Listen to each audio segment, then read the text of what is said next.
समाज शृंखलित और संस्कारित हेबारे साहित्यर भूमिका अनन्य। भाषा हेउची भाव और साहित्य हेउची विभव।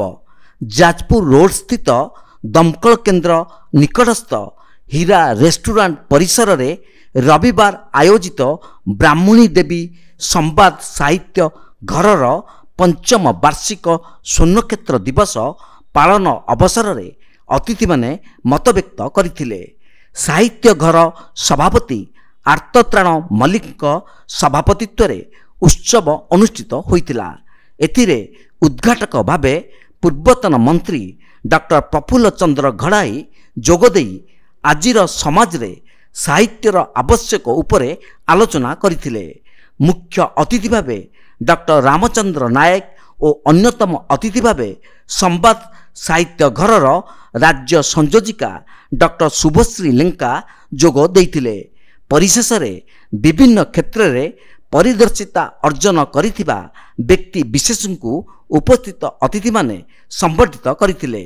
शेष रे साहित्य घर संयोजक पीतबास भूया धन्यवाद अर्पण करथिले। प्राय सब वर्ष मु योगदान करे जो साहित्य घर परिकल्पना साहित्य घर प्रयास होउची ओडिया भाषा को बंचैबा ओडिया भाषार अस्मिता को जीवित कर रखिबा ये उद्देश्य सारा ओडिशा रे ये साहित्य घर कार्यक्रम चली। प्रति वर्ष मो भाषा साहित्य मोर सम्मान रही ओडिया संस्कृति मोर सम्मान रही कर्तव्य मन कर सब थर योगदान करे।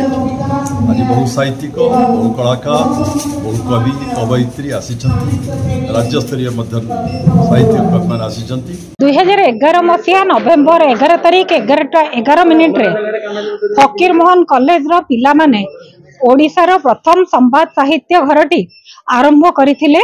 कवि ब्रजनाथ रथ से दिन बालेश्वर विशिष्ट कवि आम सहित उपस्थित थिले। एटा होची संवाद संपादक श्रीजुक्त सौम्यरंजन पट्टनायक एक परिकल्पना से चिंता करथिले। ओडिशार 314 ब्लॉक 40 पाखापाखि पौरांचल रे जदि भाषा साहित्य को भित्ति करी गोटे गोटे छोटिया अनुष्ठान गढ़ी उठिबो तेबे आमे आम भाषा को नहीं जो स्वप्न देखुचु बा आमे जहाँ करिबा पई चाहिबा सेटा आमे हासिल करि परिबा।